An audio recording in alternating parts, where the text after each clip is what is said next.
các bạn thân mến và các gia đình đã xem với kênh Samchi. Hôm nay mình đã giao lưu với Nextchill giữa hai nhạc sĩ và một ca sĩ. Xin lỗi. Cắt được. Tôi lớn lên khi đất nước không còn chia băng nam, chẳng biết chiến tranh là gì, chỉ còn lại trong những câu chuyện của cha.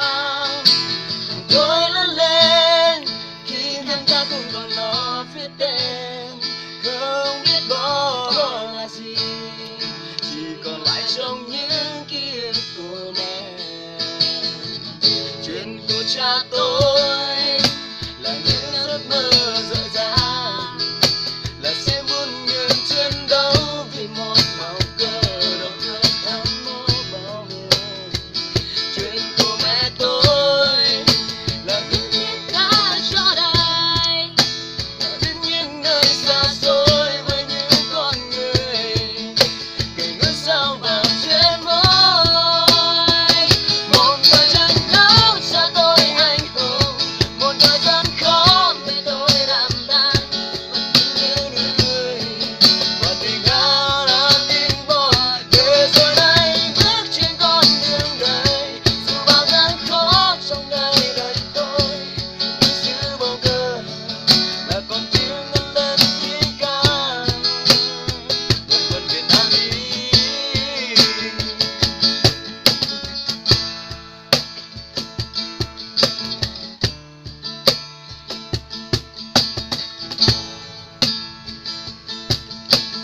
Tôi lớn lên khi đất nước không còn chỉ băng nam, chẳng biết chiến tranh là gì, chỉ còn lại trong những câu chuyện của cha.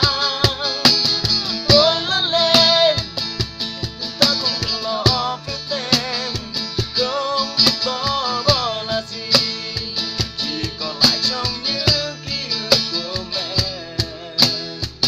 Chuyện của cha tôi là những giấc mơ dở dang, là sĩ muôn nghiêng chiến đấu vì một màu cờ độc cờ thắm mơ bao người.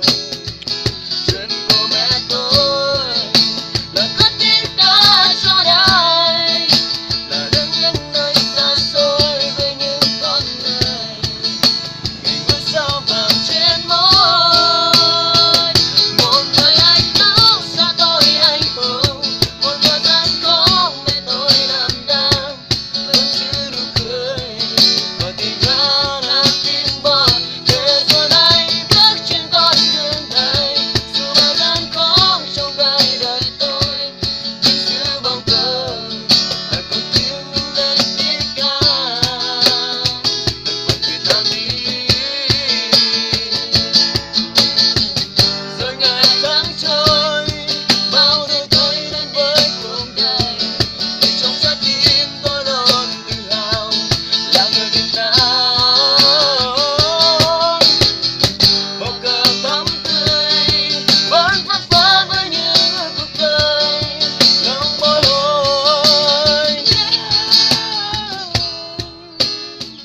Một thời chiến đấu cha tôi anh hùng, một thời gian khó mẹ tôi đảm đang, vẫn giữ nụ cười và tình hát